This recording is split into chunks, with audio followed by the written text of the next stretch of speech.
એકદમ યમી એવી મગની દાળ રેડી છે friends. Hello friends, Radhe Radhe, જય દ્વારકાધીશ, જય માતાજી. Welcome back to Jignaba kitchen. તો ફ્રેન્ડ્સ, આજે જિજ્ઞાબા કિચનમાં બનશે મગની મોગર દાળ. તો ફ્રેન્ડ્સ, અત્યારે લગ્નની સિઝન ચાલી રહી છે, તો ખૂબ જ બહાર બધું હેવી જમવાનું હોય છે. એટલા માટે આજે એકદમ હળવો ખોરાક મગની દાળ અને ભાત આપણે બનાવીશું. તો તેના માટે મેં અહીંયા 1 વાડકી જેટલી મગની મોગર દાળ લઈ લીધી છે ફ્રેન્ડ્સ. હવે આપણે આ દાળને સરસ 2 થી 3 પાણીથી વોશ કરી લેશું. તો ફ્રેન્ડ્સ, જો આપણી દાળને સરસ 2 થી 3 પાણીથી આપણે વોશ કરી લીધી છે. હવે તેમાં આપણે મીઠું, હળદર અને ઘી નાખીને દાળને બાફી લેશું. તો આપણે 1/2 ટીસ્પૂન હળદર એડ કરીશું, મીઠું એડ કરીશું. મીઠું તમારે તમારા સ્વાદ પ્રમાણે એડ કરવું, થોડું ઓછું નાખવું કે જેથી કરીને બનાવતી વખતે તમે મીઠું નાખી શકો. ત્યારબાદ તેમાં 1 ટીસ્પૂન ઘી એડ કરીશું. ઘી એડ કરવાથી આપણી દાળને કુકરમાં ઉભરો પણ નહીં આવે અને દાળનો ટેસ્ટ પણ ખૂબ જ સરસ, એકદમ રીચ અને રોયલ ટેસ્ટ આવે છે. તો ફ્રેન્ડ્સ, હવે આપણે કુકરનું લીડ ઢાંકીને તેને દાળને બાફી લેશું. તો ફ્રેન્ડ્સ, જો દાળ સાથે ભાત આપણે બનાવવાના છે, તો તે ભાતને પણ મેં પલાળી દીધા છે. ભાત હંમેશા અડધી કલાક પલાળીને બનાવવાથી ખૂબ જ સરસ ભાત બને છે. એ દાણો એકદમ સોફ્ટ બની જાય છે. અને ફ્રેન્ડ્સ, આપણે ભાતમાં પણ ઘી એડ કરીશું, એટલે મગની દાળ સાથે ભાત ખૂબ જ સરસ લાગશે. એમ પણ ઘીનો ટેસ્ટ ખૂબ જ સરસ આવશે. અને અડધી ચમચી મીઠું એડ કરી દઈશું. અને હવે આપણે ભાતને પલળવા દઈશું અને અડધી કલાક પછી આપણે ભાતને કુકરને સીટી લગાવી લેશું. ફ્રેન્ડ્સ, હવે આપણી દાળ બફાઈ ગઈ છે કે નહીં તે ચેક કરી લઈએ. ઓહો, કેટલી સરસ આપણી દાળ બફાઈને તૈયાર થઈ ગઈ છે. જો ફ્રેન્ડ્સ, એનો દાણો સરસ આખો જ રહ્યો છે, એકદમ દાણો સ્પ્રેડ નથી થઈ ગયો. તો ફ્રેન્ડ્સ, આવી રીતે આપણે દાળને બાફી લઈ અને હવે તેને આપણે વઘારી લેશું. અને હા ફ્રેન્ડ્સ, બીજી એક સરસ વાત કે જો ફ્રેન્ડ્સ તમે મારા નેલ્સ જોઈ શકતા હશો, આ નેલ્સ પણ હું બનાવી આપું છું. તમારે વિદેશ પણ જોઈશે તો પણ મળી જશે, બહારગામ પણ જોઈશે તો પણ મળી જશે.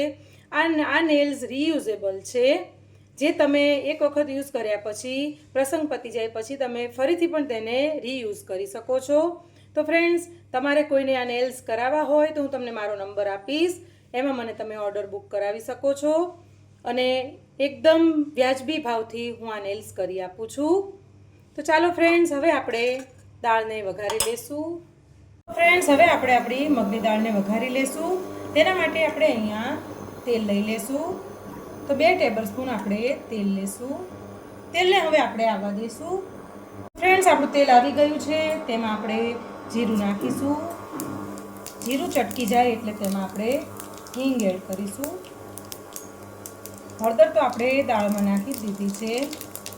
ત્યારબાદ મરચાંની આવી ચીરીઓ એડ કરી દઈશું.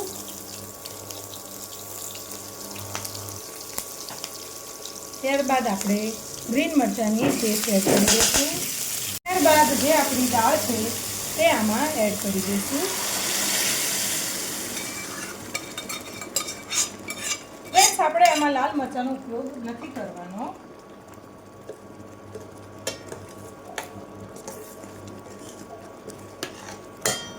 ત્યારબાદ દાળમાં આપણે કિચન કિંગ મસાલો પંજાબી જે આવે છે તે એડ કરી દઈશું.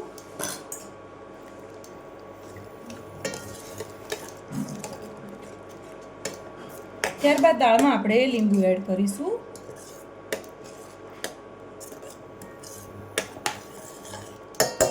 ફ્રેન્ડ્સ, મેં અહીંયા અડધું લીંબુ લઈ લીધું છે, તે આપણે નીચવી દઈશું. ફ્રેન્ડ્સ, તમે પણ આવી રીતે દાળ બનાવજો, ખૂબ જ સરસ ટેસ્ટી દાળ બને છે અને એકદમ હેલ્ધી હોય છે.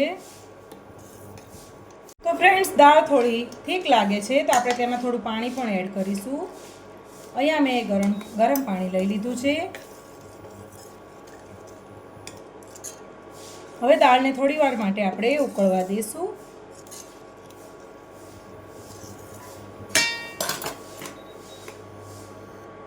ફ્રેન્ડ્સ, ત્યારબાદ દાળમાં થોડી આપણે કસૂરી મેથી એડ કરીશું.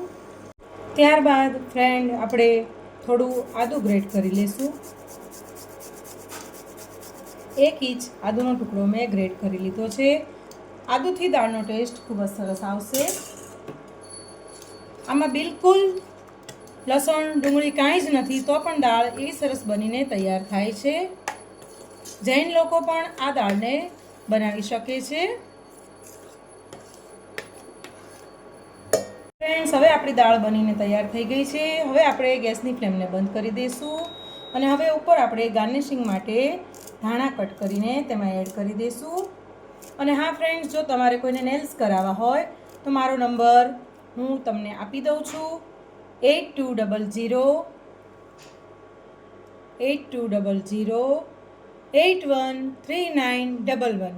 જિજ્ઞાબા. ઓકે, તો તમારે જ્યારે પણ નેલ્સ કરાવવા હોય મને અઠવાડિયાનો સમય આપો, જેથી કરીને હું તમારો ઓર્ડર કમ્પ્લીટ કરી શકું. તો ચાલો ફ્રેન્ડ્સ, હવે આપણે દાળને સર્વ કરી લઈશું. હા ફ્રેન્ડ્સ, એક રિક્વેસ્ટ એ પણ છે કે તમે લોકો ક્યાંથી વિડીયો જુઓ છો તે તમારા ગામનું નામ પણ મને જણાવજો અને મારી કોમેન્ટમાં મને લખીને કહેજો. તો ફ્રેન્ડ્સ, તૈયાર છે આપણી મગની દાળ અને ભાત. ભાતમાં પણ ઉપરથી ઘી એડ કરી દીધું છે.